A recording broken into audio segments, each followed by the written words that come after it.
Hi everybody, I'm Hal Weeks for Stalking the Wild Autoharp. As you know, we are doing a series of Autoharp relatives. These are corded zithers and relatives of the Autoharp that are now somewhat obsolete. This one is particularly fascinating, the Apollo harp. Our, our Apollo harp that we have here at the shop is not in the greatest shape, I'll tell you that. But it is something that we can show and sort of demonstrate to you. And so I pulled one out and I'm going to show it to you now. Okay, so this one is the Apollo harp. And I'm not sure exactly how I'm going to roll with this one in the camera, but I've got it mounted right now, and hopefully this will suffice. First of all, I wanted to show you this. This is a copy page that came with this. This is a copy of a page from the Music Trade Review. The Music Trade Review is archived at mbsi.org, arcade-museum.com. And that's an amazing website that archives all kinds of automated toys from around the turn of the century, all kinds of automatons and melodians and games of various kinds, and wind-up toys and all kinds of things. And in there, if you dig around, you will find the Music Trade Review, and there are hundreds of issues of the Music Trade Review from those times. It came out, I think, weekly for decades, and it was full of articles about musical instruments that were being released and the companies that made them, pianos, organs, player pianos, you name it.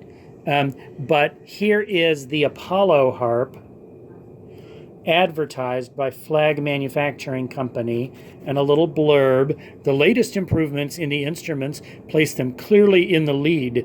Dealers should investigate their merits. The wonderful transposing keyboard enables the performer to play in all keys. Now, this particular one, I think that this slid around, but I want to show you the mechanics of this. This one does not play in all keys. It only plays in one key. And it's interesting because down here on this end, it says C major, F major, and then dominant seventh. So that would be G major, and then subdominant, and then minor. Doesn't tell you which one, but it's probably A minor. And then over on this end, these are not chord names or note names even. A, B, C, D, E. Chord A, chord B, chord C, chord D, and chord E. They're just in alphabetical order, probably some kind of sheet music.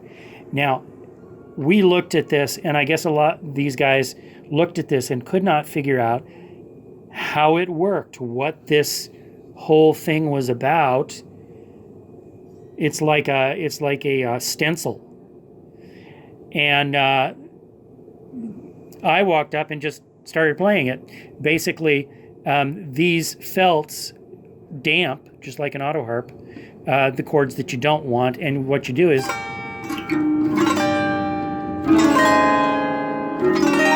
Now, I could not get this to stay in tune. These strings are too old and the pins are too loose. But you just strum through, probably with a pick on your thumb maybe, going down these, and you could pick them out individually or strum through them to make the chords. That's the way it works. But here's the amazing thing. Check this out. We're going to flip it over now. Ready? No, it has not lost its back, but look, the strings, they wrap around the end of the instrument.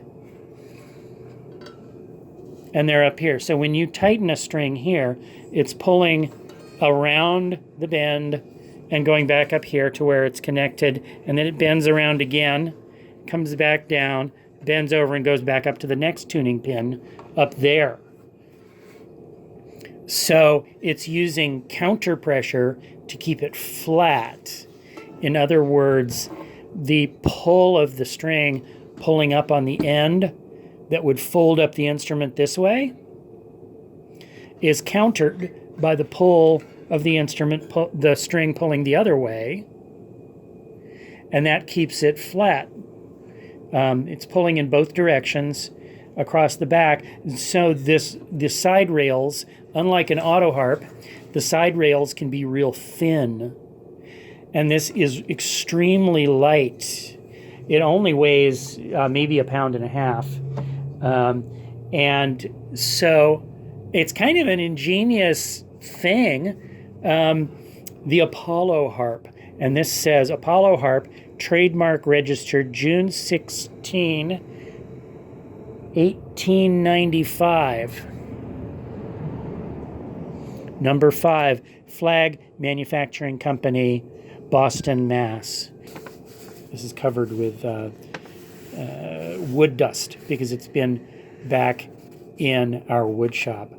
Go look up that music trade review at arcade-museum.com and dig around in there. You will find all kinds of fascinating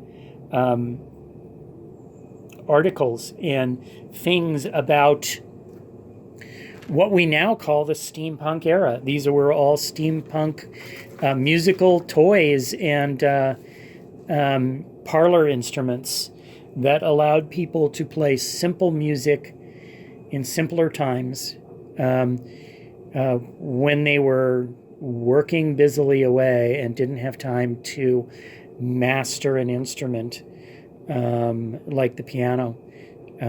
They could play one of these. So this is the Apollo harp. So there you have it, folks. That's this week's Autoharp relative, corded zither, brother, sister, cousin, and we just wanted to share these with you, and so glad that we're able to, because we have them here in the shop. I wanted to remind you that if you like this series and you want to support it and keep it going, you can go over to Patreon and kick in a few bucks a month to keep me happy and keep me keeping on with this series. Also remember that I teach Autoharp lessons right from this very shop through Zoom. Wherever you are in the world, wherever you are in your playing, I can help you with that. So just contact me through my website, halweeks.com, where you will find all the details. Also remember that on halweeks.com there is an index to all things Stalking the Wild Autoharp. This series is now 5 years old, and there are a lot of back issues, episodes that are way back in time that you might be interested in, and you can find them all on my website on the Stalking the Wild Autoharp Index. Okay, thanks for watching. I'm Hal Weeks, and we'll see you next time on Stalking the Wild Autoharp. Bye-bye.